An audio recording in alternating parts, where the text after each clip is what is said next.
Hey, this is your 60 Seconds of Stephen, where I bring you Stephen King facts and trivia in 60 seconds or less. And it's story time. I'm going to tell you something, personal story from my life connected to Stephen King. Might be a little bit longer than 60 seconds, though.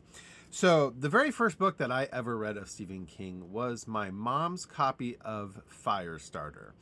And for years, I would look at that book sitting on her shelf. And this was before I was old enough to be able to read it. Like, I'd be 5 sitting in the den where the bookshelf was. And this book always just caught my attention. And it's the one with the eyes and the flame. Well, being a bratty little kid, I once took that book and did some artwork on it. And so this is the lovely artwork that I did to my mom's copy of Firestarter when I was a kid. And this is the same copy that I would then read when I was 11, 12-ish, and get me hooked on reading Stephen King. And interestingly enough, I did this artwork and then I did some artwork on the inside. But this book accidentally got donated when I moved to Sioux Falls back in the late 90s. It got donated to a used bookstore in error.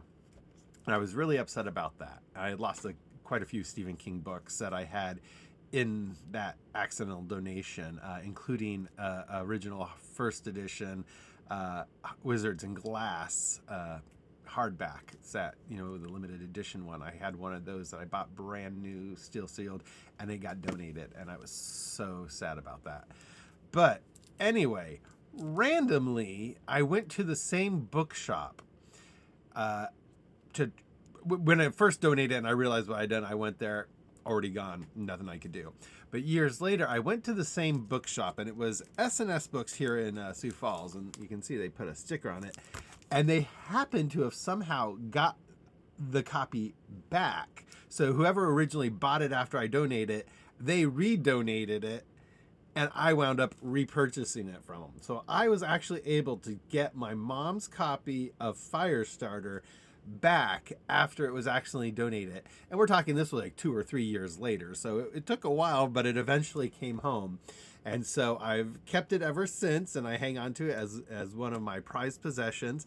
It's the first Stephen King book I ever read. It's my mom's copy. She's no longer with us, so it has special meaning there as well. And just the story behind it, the fact that, it was almost fate. Ka is a wheel, and all things serve the beam. So I thought that was pretty cool. And that's your slightly more than 60 seconds of Stephen.